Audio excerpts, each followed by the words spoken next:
Welcome to the Change Alchemist. This is your host, Shobana Vishwanathan, and today's guest is Zoe Chance, Yale Professor and author of a new book, Influence is Your Superpower. Welcome to the Change Alchemist. It's such a pleasure to have you, Zoe. Thank you so much, Shobana. Great to meet you. Zoe, let's start with your origin story, how you got started and how you are now a professor at Yale. I started out, well, at some point in my life, I was an actual real life marketing person. So I got an MBA and I was a junior manager at Mattel. I was running a $200 million segment of the Barbie brand. And my job was cool, not as cool maybe as the movie Big, for those people who remember that movie and they're like, oh, you got to work in a toy company. It wasn't that fun, but it was fun. But I just found myself feeling a crisis of meaning. And we were producing these plastic dolls. Girls were receiving $5 a year, and we were selling $2 a second, two Barbies. And I was looking at my life and saying, what? So if I'm radically successful, what happens? I guess I'm selling 3 Barbie dolls a second. Mm-hmm. And what does that mean? And I was wanting to do something more meaningful. And I love teaching. I love helping people. So that was what led me to go to academia. And I joined first MIT working with Dan Ariely, and then Harvard working with Mike Norton. And then I was super, super fortunate to get my dream job at Yale School of Management, where I work now. And I ended up actually stepping off the tenure track to write this book and focus on teaching and sharing influence skills with people around the world. I find the research process fascinating and frustrating because it takes so long to do academic research. But then I wrote this book and it also took so long. It ended up taking 5 years. So I'm still figuring it all out. That's wonderful. And your book is called Influence. It's called Influence is Your Superpower. It's the science of winning hearts, sparking change, and making good things happen. It just launched. So you and I are talking right now in February, and it launched on the 1st of this month. And already it got up to being the second fastest selling book on Amazon. The ratings change every hour, I guess. So it depends what hour you check it, but it's done phenomenally well. And I'm really, really excited. It's a dream come true. I have been really fascinated and glued to the book. I got the book about 4 days ago and I'm almost done. Oh my And gosh. it's such a good read. It's fascinating. And what struck me was you drew upon experiences from real life and you have actionable insights as to how people can apply this no matter where they are in their career. And I already have a lot of questions lined up for you from some of my listeners, which we can get to eventually. But I'd like to start with the why behind the title. Influence is your superpower. Why did you pick influence when you could have picked so many different things? So I absolutely know that influence and interpersonal influence in particular is the magic sauce that makes good things happen. And this is the skill that we absolutely need to make almost any of our dreams come true. And the only thing that I would put out off of that list would be a spiritual enlightenment, but I don't know anything about that, so I can't answer that. But otherwise, everything we're trying to do, we're either trying to influence other people or we're trying to influence ourselves. And I found when I was working in marketing that it was frustrating to me at the time. My job was consumer marketing, but I spent at least half of my time on just trying to influence my bosses and my colleagues. So doing internal marketing and sales with the team, trying to get resources, attention, motivate people to let me do the stuff that I wanted to do with my team. And so this is the kind of influence that I'm writing about in the book, how to influence people that we know and we care about. Yes, it's helpful for marketing to consumers and B2B marketing and sales as well. But what we didn't have was a book about how do we influence the people that we're influencing most often every day in our regular lives. And I would love to hear the questions from your listeners. I also just really wanted to ask you, Shobana, about the title to your podcast. I love it. It's so cool. And can I ask just where did it come from and how did this happen? Thank you. It's funny, I have always been a big fan of the book The Alchemist from my childhood. And somehow that topic is esoteric, but also it kind of sparked a thought in me as I was going through COVID and working in a company that works on automation and trying to get people to automate work and improve the future of work and do more value added work, right? Remove the mundane menial tasks from their lives and have a digital twin or a bot to actually do the accounts payable or the accounts receivable or the employee onboarding. I just thought that, hey, if we're going to usher in a future of work, what can we do to bring that change? And how do we have agency to transform that future of work? So I was thinking of change, I was thinking of alchemy, and somehow those two sort of came together. And so this podcast is sort of telling people you have agency to create the change you want in the world. You can be that alchemist. And so I just thought that taking that esoteric and making it practical was a good way to frame my podcast as it pertains to the future of work. That's how it started. I love it. I think it's so cool. I was definitely enticed by the title and also the graphic, the logo that you have, I think is beautiful. And I was thinking about this afterward, where when you reached out to me and you told me about this podcast, I was like, oh, the Change Alchemist. Wow, I have to know what that is. In my book in chapter 5, I write about framing and the importance of framing and 3 frames that are not universal, but so widely applicable that I encourage people to start there if you're going to name something. And one of those frames is mysterious. And using the frame of alchemy is so mysterious. And when we have a mysterious frame, it draws our attention because there's something that we don't know that we really want to find out about. And it has this undertone of magic, but some people are kind of tired of the word magic. So alchemy is a really nice, much more rarely used and yes, esoteric, which I think in the sense that you're using it is so appealing as well. This idea that there's this esoteric knowledge that's going to be revealed on your podcast. I love it. Thank you. Thank you. You talked about the 3 frames, and you also tweeted this morning about unfortunate events that are unfolding across the world, specifically the invasion, as you said. And I was just curious to go back to that tweet and figure out what you meant by that tweet. Maybe you can just talk about that tweet. Sure. So it was yesterday that Russia invaded Ukraine and today that they're bombing the capital of Ukraine. And I feel really gutted and heartbroken about this. I'm hopeful, I'm scared, I'm angry, I'm upset, and I'm praying and doing whatever I can. It's not just that all of us who care about people and peace and democracy and liberty and things like this, we all want to support the Ukraine. So Ukraine, I just learned recently that it's not the Ukraine. I have a friend there who's in the Ukraine government, and we were planning an event together. My book is going to be published.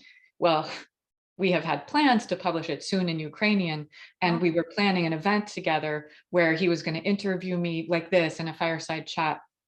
And so I've just been specifically recently working with people in the Ukraine and in the Ukraine government to try to make this good thing happen, where the message that we've been working together to share is about people coming together collaboratively and in solidarity to help each other make good things happen. And there's also, maybe you've gotten to toward the end of the book, is overall a very positive message, but we start sort of light and we get toward the end there's a chapter called Defense Against the Dark Arts. And then there's a very personal chapter about an attempted kidnapping by some likely sex traffickers, and then talking about democracy and changing the course of history and huge historic events. So I've been trying to figure out, what can I do? I'm sending money. I'm supporting the Kiev Independent, which is a newspaper, an English language newspaper that's trying to stay afloat and able to share information with the English speaking world, which will help a lot. And I wrote to the publisher and trying to reach out to my friend, and I haven't heard back from him yet. But something that's been making me really agitated when I look at the news is all these people calling the situation in Ukraine a conflict. It's not that that's inaccurate, but it's very unhelpful, because this is the biggest military action in Europe since World War II, and this is an invasion. When we use the frame of conflict, it implies that there's some both sides to it. Like, think of, you and a partner having an argument, that's a conflict, right? This situation where Russia invades Ukraine is absolutely an invasion. When we use the frame invasion, then it's really clear which side needs help, who's in the right, who's in the wrong, that something needs to be done, rather than just calling it a conflict is something that we're more inclined to observe and not take sides on. So I tweeted that just very recently this morning, and a lot of people were liking it and retweeting it and sharing it. And I even promoted it on Twitter to get that frame out there, because I believe it's very important to influence people in the media, journalists who are writing about the invasion, to not call it a conflict. I like that. And that clearly is an example of how framing can be used to influence, or on the other side, get people sort of more neutral. So a lot of people that are not aware of this could think, oh, it's some conflict that's happening far, far away, when in fact, people's lives are being disrupted and for no reason. And they're forced to flee their homes and become refugees in their own homeland. Yeah, and many of them are dying, and they're losing their livelihoods, and they're losing everything. And I absolutely agree with you, Shobana, about framing. And I wish that I had said this more clearly in the book even. We are framing all the time, whether we mean to or not. So in this situation, using the word conflict is a frame that's having an unintentional action, where we can shift to using framing more intentionally and have more of the effect that we want. So that is an excellent segue into a topic I want to delve into, which is manipulation, right? Often influence and manipulation are confused. And so it might sort of behoove our audience to kind of come up with a definition of influence that's universally acceptable, because sometimes influence gets confused with Machiavellian tactics or Chris Voss type negotiation. What is influence, Zoe? So all of us who work on this have our own definitions of influence. And, even if you look in a dictionary, it's still just people defined. People are choosing their frame for influence. My frame for influence is very broad. It's the biggest possible umbrella, and it's anything that impacts someone's thinking or behavior. So that includes manipulation. It includes Machiavellian persuasion. And persuasion, by the way, in my framing of it, and a lot of people share this, is influence through communication, through words. Influence can include other things like nudges in behavioral economics, where we might change the environment to influence somebody's behavior. But about manipulation, so this is a type of influence, and the grayness or ambiguity around what's manipulation and what's not is such an important question and topic, because that's what has so many of us who are kind and well-intentioned people trying to do good in the world. It has us holding back from being as influential as we might be, because we don't want to manipulate anyone. And there are many people who think that anytime you might be influencing someone and they don't realize what you're doing, that you might be using some strategy and they don't know it, we might feel manipulative. I think it's much more helpful to define manipulation as something that's being done without that person's knowledge, and also with no concern for their best interests. That's a good delineation, I think. But you're saying influence could include manipulation. It does, yeah. Okay. Yeah. And which is why a lot of people can persuade people, and those people that are being persuaded don't know what's happening to them. Yes, and they're just like framing, as you mentioned, that we're framing all the time. We are influencing people all the time. We are being influenced all the time. And sometimes this is people trying to influence us for our own good without our knowledge. Sometimes it's people, trying to influence us for their own ends, but it's fine for us. And sometimes it's people trying to take advantage of us. So that's what I was writing about in the Defense Against the Dark Arts chapter. In chapter 4, you talk about the twin paradoxes of charisma. And this is another aspect to influence. We've all met leaders at work. I guess actors are the prime example of charismatic people, and some of them have gone on to become politicians and people of repute. You also talk about how you almost fainted at a Prince concert because you were so enthralled by Prince and his charisma and how he exuded charisma. So, a couple of questions to unpack in this topic alone. Is it that you're born charismatic, or can you cultivate charisma? And what does that really mean? We can absolutely cultivate charisma. And this is, to me, the most important part of the Prince story, which is that even though Prince, to me and many other people, is one of the icons of a charismatic individual, love him, love his music, heartbroken when he died, Prince has been so charismatic that he literally makes people faint. So at that concert, what happened was I was waiting for 2 hours for him to come on stage along with everyone else in his small club in Las Vegas that he owned, 3121. When he comes on stage, he looked directly into my eyes. I was totally sure. And the first words of his first song were something like, "Are we alone?" And I turned to my friend, Eldar, who was with me, and I whispered, "Oh my God, I'm going to faint." But then the stranger next to me on the other side falls down unconscious in a dead faint. Paramedics come and they're loading her onto a stretcher. And I asked them, "Oh my God, has this ever happened before?" And they said, "It's not unusual." Because Wow. Chris was so charismatic and he had that laser focused attention that makes you feel like you're the only one in the room.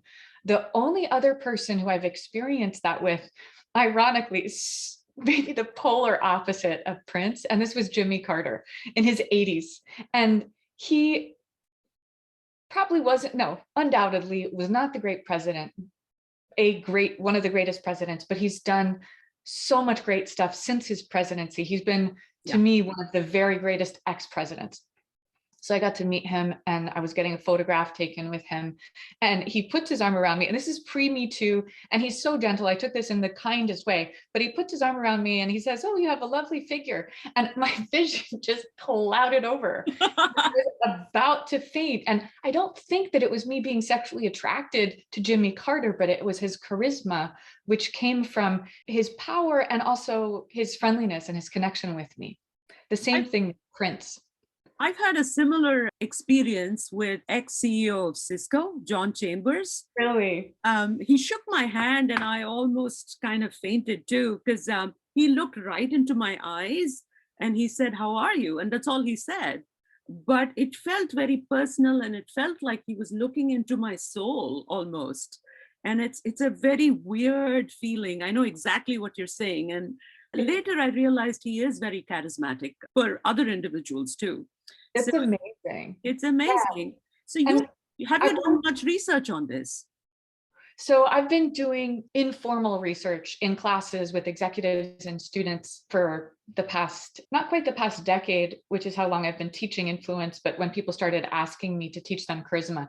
And I started digging into research and then surveying people myself to understand about charisma. Oh, by the way, the Prince story. So Prince was super charismatic, but I forgot the most important part is that he was actually one of the least charismatic musicians originally. He was so exceptionally uncharismatic that after Warner Brothers had signed him because he was so talented, and even though he had a #1 hit on the Billboard chart, this was, I think, back in 1979, maybe his #1 hit was "I Want to Be Your Lover."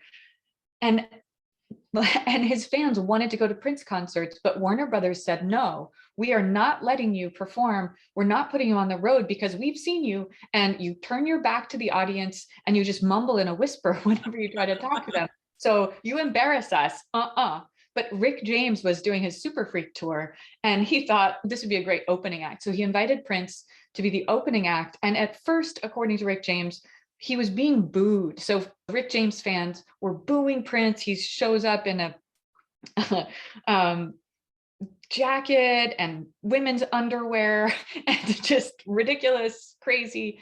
But then what Prince decides is he's going to practice and learn charisma, and he's going to learn to connect with the audience. So he starts emulating and practicing and doing over and over again the things that Rick James does to connect with the audience. And he's looking at other performers to see what is it that they do.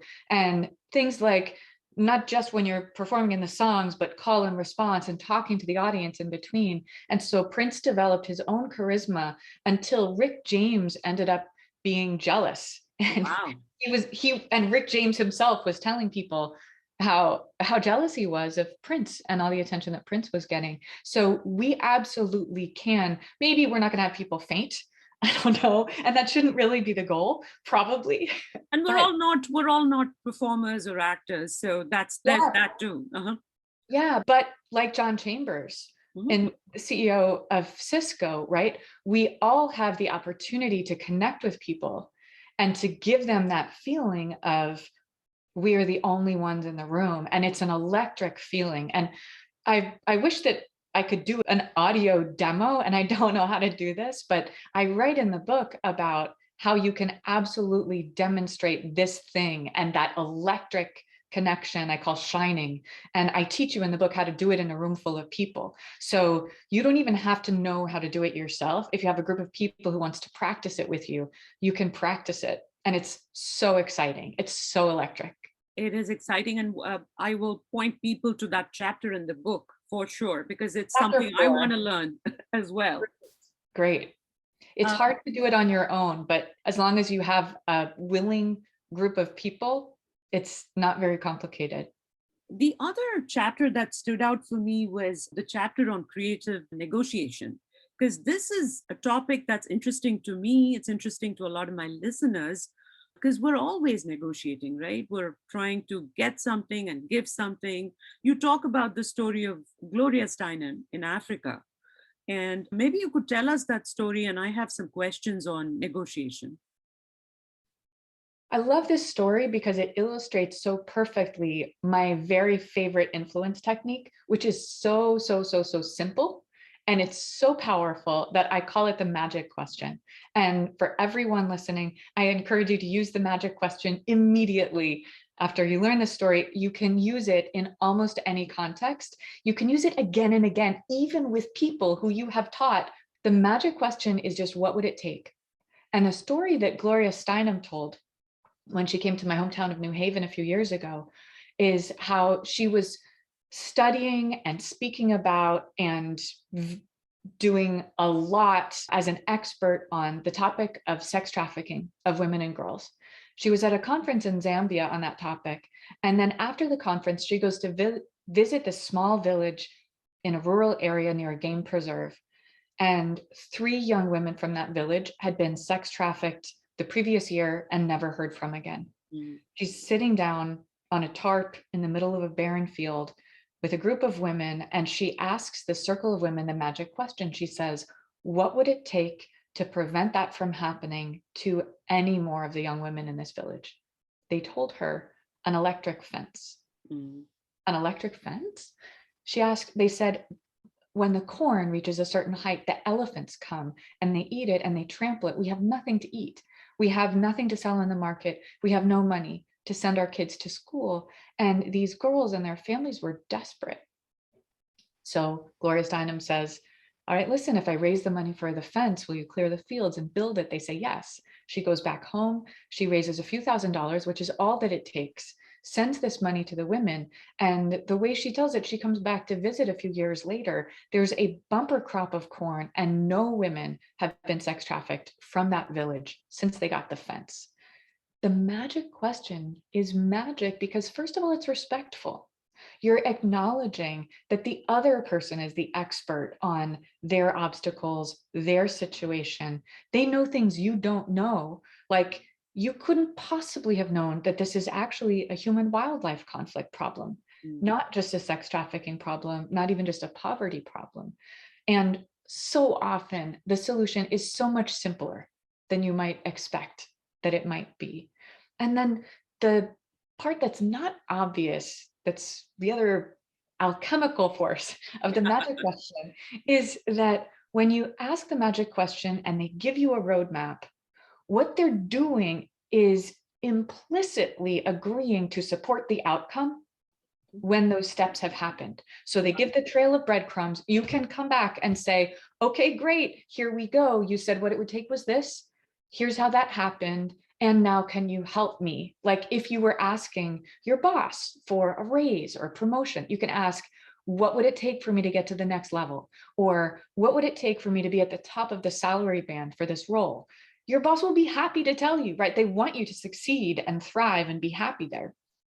And then you come back and you say, here's what you said it would take, and here's how that's happened. And your boss will now feel that they, in order to be consistent with their own, like walking the talk, right, that they need to support you to do whatever they can to help you get that raise or promotion. So my interpretation of this story about the elephants is that it wasn't just the electric fence, but it was the women who said what it would take is an electric fence. They would make sure that none of their friends and daughters and neighbors were going to be sex trafficked from that village since they got the fence. A very inspiring story, and it often amazes me that a simple thing like this can lead to change. So thank you for sharing, and I think that's something I would love to incorporate in my life because it's easy It's and you so can see results. Yeah, and I encourage you and everyone to be thinking about asking that question, what would it take, as a means of starting the conversations that lead to policy changes too. So a couple of executives specifically who've come through my workshops have asked, what would it take in situations like at the New York Times? It's not like Silicon Valley, where at least I understand that there are a lot of tech companies that offer the employee benefit of freezing eggs or sperm for whoever, any employees who want to have control over their reproductive destiny. In media companies that are much less profitable, it hadn't happened anywhere. And this director named Dalit Shalom, she came through my class, she got excited. And over the course of a year, she asked in meeting after meeting again and again, what would it take for us to change this policy so that employees can have the reproductive freedom that we want and do the work that we want and thrive. And finally, 1 year later, she was actually to get the policy change where now the New York Times covers egg or sperm freezing for any employee who wants to do it. They're the first and so far still the only media company to do that. So, which kind of is amazing because we have more power than we think we do, and that power is through influence. And Yeah. does it transcend gender? Do you feel like women have an advantage or disadvantage in this topic in particular? I don't know if women, I mean, women have both advantages and disadvantages. And the question of how does it net out? Do we overall have an advantage or do we overall have a disadvantage? I don't know, because it depends on the situation. I feel that for me, my gender has been an advantage because I'm in a role and an industry where there aren't as many women as men. And we're at a time in history where, because of diversity and inclusion initiatives, I get to be among the group of people, even though I'm white. Because I'm a woman, I still get to be among the group of people who gets on the margin a little bit of a leg up. And there are, of course, plenty of other situations where sexism plays a role. One of the reasons that I believe it's been an advantage to me in teaching influence and writing about it to be a woman is that throughout history, women have had less power than men, and we have absolutely had to, for survival reasons, learn how to use our interpersonal influence skills to make things happen at home, at work, in politics, in our communities, everywhere. These are the kinds of skills that women have been informally learning and passing down to their daughters throughout all of human Sure, history, and sure. putting some science behind it. And it's not that men don't know how to do this also, it's just that women have had to learn it a bit more strategically than men have. Yeah, one of the canonical books on influence that I read growing up was Rob Cialdini's book on influence. He talks about liking as one of the concepts in influence, but I always felt like that was a double-edged sword, because you could keep making people like you, but not have influence, right? Because as women, sometimes we tend to be givers, not to stereotype women. So you talk about this a little bit, paraphrasing Adam Grant's book, Give and Take. Maybe you could talk about the power of saying no and why give and take is important, and how do you balance it? I love how you say not to stereotype women and then go ahead and stereotype women. I do exactly the same thing. It just makes me laugh. It is true that women tend to feel more pressure to be agreeable and to say yes when other people are asking us for favors or help or things like this. We also tend to be asked more often than men do. There is this cultural pressure on us to be compliant. It leads to a situation where it's very hard for us as women to survive and thrive if we are judged as being not warm.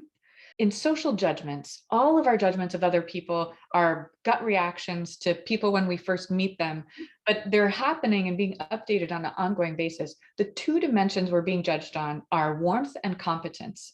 Unconsciously, people are asking themselves about us, do I like you and do I respect you?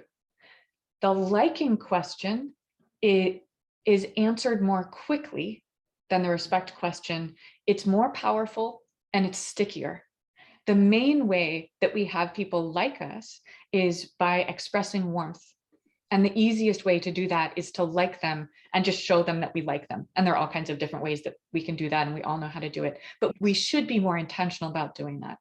As a woman, you and I and all of our sisters need to express more warmth than men do, because women differentially get backlash if we don't express warmth, and we get called all kinds of gender specific B words, like, for example, bossy and all the other ones. But so women need to express warmth, but if we are not perceived as also being competent, which is how people judge, do I respect you? Then, like you're saying, Shobana, people might like us, but we don't have any influence. So women need to do both. They need to nail warmth and competence to be respected and to become ultimately influential. We need to have people both like and respect us. Men do better doing the same things women do, being warm, being competent, expressing those things. However, they can sometimes still thrive when they're not warm. And if you think of some of the most famous, successful, and unlikable people, almost all of them are men. That's not a coincidence. And if you think of like who's a woman who's famously successful and just exemplifies warmth and competence, Oprah would probably be an iconic example. But in the business world, examples are fewer to come by unless you look at fashion or media, which are different from technology, for example. So I do think you bring up a good point there. Can I ask you how you felt? So you've moved up to a role of power and respect within your organizations. Have you felt pressure from other people to be warm or to be less warm? Like what, I know a lot of women get pressured to be a particular way. What has your experience been with that? My experience has been when I've been myself, which all the books tell you to be authentic. I've been told you're too nice, even by my own reports. They say, hey, you're really too nice. And when I've swung in the other direction, I've been called the B word. So it's hard for me to find that balance. And so I've decided that being nice, but not being a friend to everyone, is probably the best I can do. Because being friendly but not a friend to everyone is kind of my take on how I can influence. Because you don't want to be rude, but by the same token, you want to be not familiar. So about not being a friend to everyone, do you mean not to be so intimately familiar with people, say, who work for you? Or Yes, and also not extend myself when I've got enough on my plate. Like you point out in your book, I tend to do favors for people, try to help everyone in my orbit, including people that work for me and not, with the result that I have to resort to meditation and gratitude journaling, self-care. So certainly, I think I am the stereotype of someone that's a giver, and it's been hard for me to pull back. And I really identify with saying no, that chapter of your book, because to me, I think that is a problem a lot of women face, although they won't admit it. yeah, a lot of us don't realize how hard it is for us to say no until we start practicing saying no more consciously and more often. And I invite people, and anyone who's listening right now, I invite you, if you want to try a 24 hours of no challenge, where you say no for the next 24 hours to every single person who asks you for something, personally, professionally, small, big, things you want to do, things you don't want to do. You can always change your mind later. And obviously, you're the boss of you. Don't ruin your life. If someone proposes marriage and you want to say yes, don't be like, no. But what's really helpful in a challenge like this, and this also relates to the giving and being depleted by our generosity, is to start to separate the concepts of warmth and generosity. Because when people use the word nice, they might mean either one, or they might mean both. And they also might mean something just strictly performative, which is not even appealing. But we can be warm without having to be generous all the time. So we can warmly draw boundaries and say no. We can warmly advocate for ourselves and ask for things. A lot of times we don't say no because we don't want people to think that we're not nice, or that we're greedy or selfish, or we don't like them, or something like that. So I practice a lot, and I find liberating, and my students do too, saying no, where you're expressing warmth toward the person and you're just saying no to the thing. Like, just as a tiny example, I got invited this week to go to a Shakespeare play of Twelfth Night by a person I like. And so I say to that person, so that she will invite me to do something again in the future, oh my God, I would love to go to a show with you. And I absolutely hate Twelfth Night. So it's very clear, we're definitely not going to go. And she just replies, that's a perfect reason not to go, right? But she knows, okay, great, I can invite Zoe to do stuff. When people are inviting me to, well, actually, most of the time when strangers ask me for advice, I've stopped even responding to them, because then they just keep following up when they're asking for advice. But I can say, hey, I'm so glad you took the message of the book to heart and you're asking. Good job. I don't have time, but I wish you luck. Something like that. Oh, that you're talking about the chapter where you say just ask, right? Yes. Oh, tell us more about it, because I do think there's an art to that. There is definitely an art to it, and most people suck at it. Mm-hmm. Most people are artless when they're asking for things, and it's in business and romance and personal lives. And one of the reasons to do the no challenge is to suck less at asking and be more graceful at asking. This is maybe even the biggest reason to do the no challenge.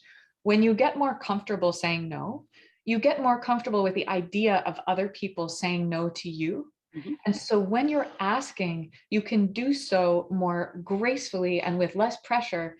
You're reaching out and just making an open invitation. And because you're not pressuring them, you're making it more comfortable for them to say no, but they're actually more inclined to say yes, because they don't have anything to resist. I love it. So say no to let the other person say no, to encourage them actually ultimately to say yes. And the no challenge is a really fun exercise. Even if you think you don't need to do it or you're going to hate it, you'll find some other surprises by the experience of doing it, but I don't want to ruin it by telling you what those will be. Absolutely. And sort of the framework of your book, how people can kind of wrap their head around it. What are one or two or three nuggets you can share before they go and buy the book and read it? The biggest, most important piece is to shift your whole idea of influence from a transactional mindset where the other person is a means or an obstacle to you getting what you want, to a relational idea of influence where we are working toward doing great stuff together. What your goal should be is that they want to say yes to you now and in the future, whether they're able to say yes to this particular request or not. Okay, so move from transactional to relational focused. That's one. Yeah, and all the techniques that I teach are comfortable on both sides. Okay. So one of the cool things about this book and this whole philosophy is that you will actually want to share this with people who are trying to influence you, like your boss or your employees or your partner, your kids, whoever these people are, that this is a mutual vision of influence. If you want to just have like a couple quick takeaways, that would be helpful probably for listeners, right? Yes. Actionable, not just mindset. So the magic question is one, what would it take? The 24 hours of no challenge. I challenge you to do this. And if you want to say no to the challenge, you're the boss of you, that's fine. And then the third thing that we haven't talked about yet, but which I write about is make it as easy as possible for the other person to take action on whatever it is you're trying to influence them to do, because people tend to take the path of least resistance. It's not always easy for you to make it easy for them. The goal should be, though, make it as easy for them as possible. And that is a great frame to put in place with an employee boss question or negotiation, or where you're trying to get a raise or a good project. You have to make it easy for them to help you. For whatever it is that you're trying to do, make it as easy as possible. And the boss situation is a great concrete example of, before you have your regular meetings with your boss, you manage up. And so you have, here are the questions that I have, here's the resources that I need, here are my priorities. And here, when I come to my boss with a problem, I come with a solution, right? If my boss wants options, I come with multiple options and I explain, here are the advantages and drawbacks of each one, so that my boss can say, okay, great, go with option B, boom, done. I did want to touch upon another important concept that I picked up from the book, System 1 and System 2 thinking from Daniel Kahneman, and then you called it Gator and Judge. So I love the analogy, and I wanted to see how you could maybe explain this with an example. Yes, definitely. The idea of System 1 and System 2 is the foundational concept in behavioral economics, which is the discipline that I come from, and also Danny Kahneman. Behavioral economics, for those not familiar with it, is the love child of psychology and economics, where psychology is the study of mental processes. Economics is the study of social behaviors. It includes monetary things like buying and selling stuff, but it also includes things like marriage and violence, any social behaviors. When you bring these two things together, behavioral economics is interested in the mental processes that yield social behaviors, especially when economics doesn't perfectly predict them. Like, it's not just a matter of incentives, but some kind of weird thing going on in people's minds. So that's the background that I come from. System 1 and System 2, for people who have read, or many more people than that who've bought and then not finished Danny Kahneman's book, Fast and Slow. It's brilliant, but it's 800 pages long. So in Thinking Fast and Slow, System 1 is the fast and System 2 is the slow. I use the analogy of the gator and the judge because, as I've been teaching behavioral economics, I've learned that it's just not easy to remember which is system 1 and which is system 2 because it's so abstract. So system 1, the gator, is the unconscious, intuitive, emotional, habitual system that's primal. It's like an alligator lurking below the surface of your conscious awareness, and it's constantly scanning the environment for threats and opportunities. Like an alligator, specifically, it's incredibly efficient, so that's the fast part, but it's also incredibly lazy. An alligator weighs up to 1,000 pounds, brain the size of a walnut. They only need a couple pounds of meat per week, and they can actually go for up to 3 years without eating at all. So I used to think of them as being these vicious creatures. And what I learned from observing them is that the dominant reaction to everything in their environment is nothing. They are the laziest creatures on earth. And even when I'm feeding them and tossing pieces of raw meat near them, if it's not in the bite zone between the nose and the tail, where they don't have to actually move their body, but they can just move their head to snap it up. Alligators are so lazy that unless some opportunity comes within the bite zone, what they're going to do about it is nothing. And people are very similar, that even if they're inclined and interested and motivated to do the thing that we're asking them to do, if it's not easy, they're very unlikely to take action. So an example of that would be everything that you've ever made a New Year's resolution about. Shobana, do you make New Year's resolutions? I do make New Year's resolutions, although I keep resolving not to make them the next year. I am guilty as charged. I love the New Year's resolution to not make New Year's resolutions. So please, I'm glad you asked. So I'm amazed that a third of people apparently are able to fulfill their New Year's resolutions, at least for a little while. I've never been successful. When we are making a New Year's resolution, it's about something we care about, we're motivated, or we wouldn't choose that as the thing. But the reason that we're not taking action on it is that it's not easy. And it's been difficult. And we're assuming that motivation is what was lacking. But actually, motivation is what was there. And ease is what was lacking. Friction is what was preventing us from taking action on the New Year's resolution. I have no idea if this will be helpful at all, but do you have a New Year's resolution for this year? I do have many, but I can tell you one of them. I can't swim, by the way. So one of my New Year's resolution is to learn swimming. Okay, amazing. So what would it take for it to be easier for you to learn swimming? I don't know, finding a private coach. I feel like, oh my God, I'm old and I can't do this. So I guess I want something private. Okay, great. So you want a private coach that will make it, I don't know if it makes it easier, but it makes it more pleasant for you. And that's really important for any kind of behavior that we want to develop, is that it's not just easy, but it feels good.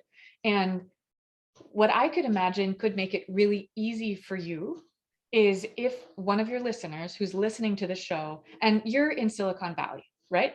And you have a bunch of listeners who are in Silicon Valley, and everyone who's listening, you might know somebody in the Bay Area, Silicon Valley area, who is a swimming coach and could reach out to Shobana to offer their services. Are you willing to pay a swimming coach? Of course. Okay, of course. All right. So let's make it as easy for you as possible. And listeners, even if you're listening to this 2 years from now, you don't know if someone else has already reached out to Shobana with a suggestion about a swimming coach. So whenever you're listening to this, please, if you know a swimming coach in the Bay Area, reach out to Shobana. And do they have your contact information? Is They it do. They do. All right, great. I'm mortified. I'm mortified. I actually told you what my resolution is, and I feel a little like, oh my God.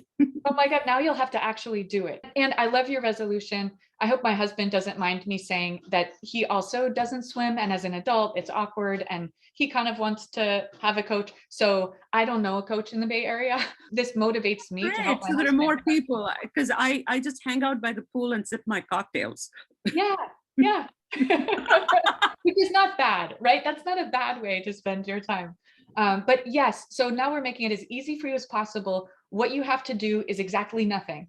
You just have to someday open your email and there's going to be a note from a coach. And then at that point, it's going to be hard for you not to. It's going to be harder for you not to learn how to swim than to learn to swim. Thank you. Thank you for doing that exercise with me. I do want to talk about some topics that my listeners have asked me to bring up with you. One of them is, as a young professional meeting with senior leaders, I feel I'm not heard. How can I be heard when I don't have a title or position? And I'm not sure how to frame my questions in a way that they'll be heard. Here's one very tiny but very helpful piece of actionable advice for everyone who's not in charge. And this was a piece of advice that I got from a manager that I had a terrible relationship with, and I struggled, but this one thing changed my life, and I've been sharing it with a lot of other people. He said, be one of the first 3 people to speak in any meeting. Mm.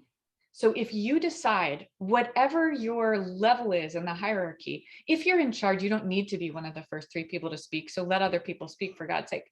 But if you decide you're going to be one of the first people to speak, what happens is that through the rest of that meeting, first of all, other people have registered your presence. And so you notice in a group that people are, when they're speaking, they're only making eye contact to 1 or 2 or 3 other people. They're not making eye contact to everybody in the group. And the people who are not being made eye contact with, if you're not on the receiving end, you feel a little bit invisible. Mm-hmm. And so other people have registered your presence. And then because they registered your presence, subconsciously, they're noticing you when they speak. And because they're noticing you, then you feel present in the room and you feel more empowered to speak more.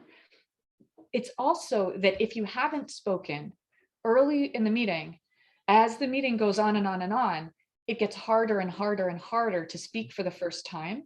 Because when you suddenly speak up for the first time and people had forgotten that you were there, then all the attention is like onto you and you're like, sorry, everybody. And the bar for yourself gets higher and higher and higher about how important and smart and eloquent you have to be when you do speak up.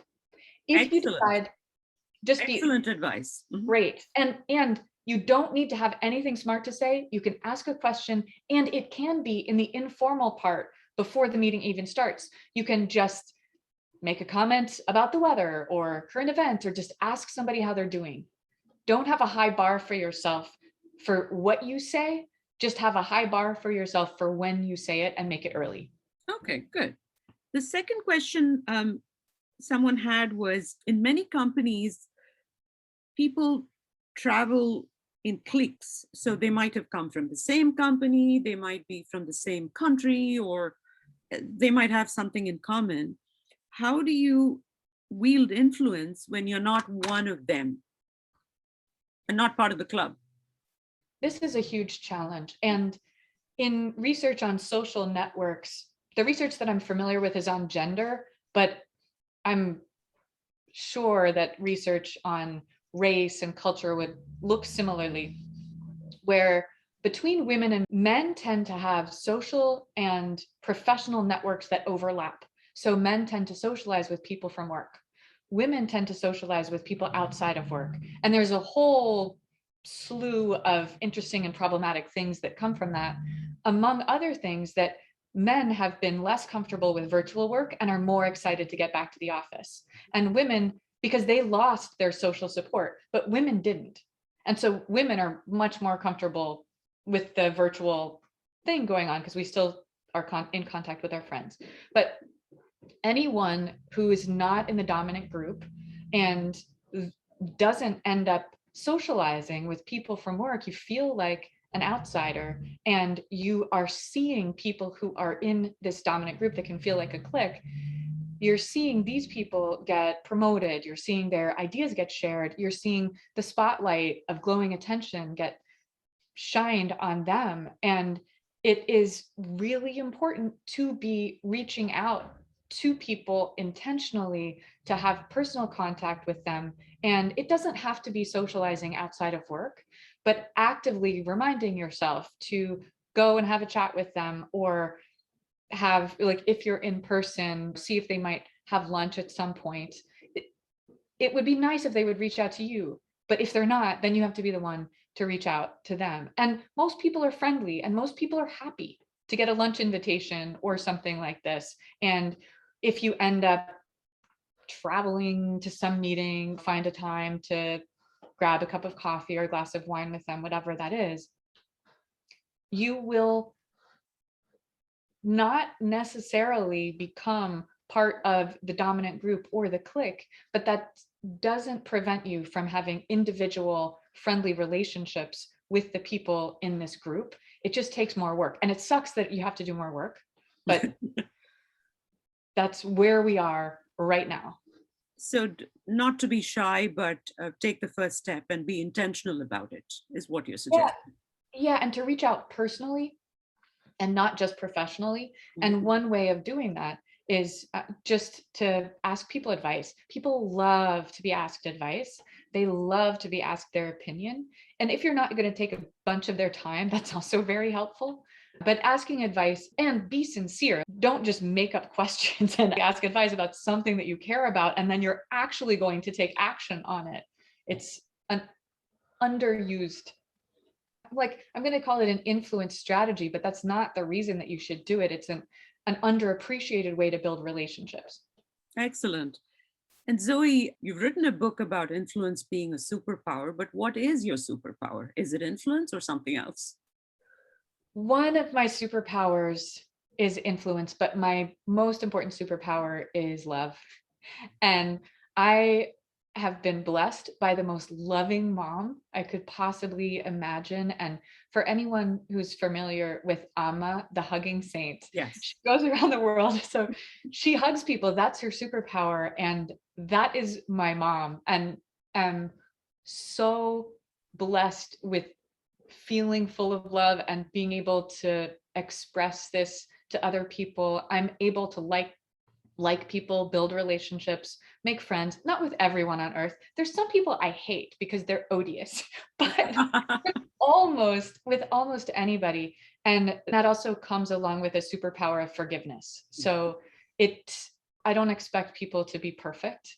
And that's another quality that helps me be more influential. So I love getting to go and spread messages of love and help people be more influential in a kind and loving way. That is so touching, Zoe. I've never heard that before. So it is nice that people still believe in simple qualities like this and to have a better life, right?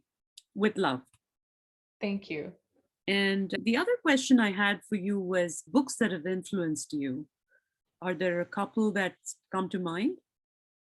So you mentioned one of them, which is Cialdini's book Influence, which was so pivotal for me. That was a big reason that I switched from academia to come back to grad school. I said from academia to go to grad school. I knew I wanted to leave Mattel, but his research was fascinating to me. And that's what led me to want to do research like that. But the book that I want to recommend, if anyone is interested in an inspirational book on influence, is called Love Does. And this was a book written by Bob Goff, who is maybe the most audacious asker I have ever heard of. And I don't even want to spoil these incredible stories that he tells. He, I'm just blown away and so inspired by this man. There's a chapter called The Interviews that I not only assigned to my MBA students, but I read this to the kids in my daughter's third grade classroom to inspire them as well. All of the proceeds from his book go to charity. And because I was so inspired by him and this book, when I wrote my book, I don't send all of my proceeds to charity, but I send half the profits to an organization called 350.org, which is an international network of climate activists. And I really believe, like Bob Goff does and many other people in the Spider-Man doctrine, that with great power comes great responsibility. And so as we become more influential, the prize is that we get to work on bigger and bigger problems with the successful givers who are forming this secret cabal with us, where we all try to help each other out and try to make the world a better place. I love it. If there were three pieces of advice you want to leave my listeners with, what would they be?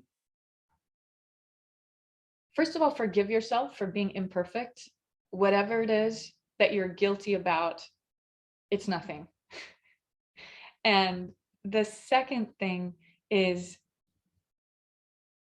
try to forgive someone else who has transgressed against you, because so much of your energy is being depleted by your own guilt and by conscious or unconscious resentments that you have, that this is an underappreciated obstacle to our becoming influential.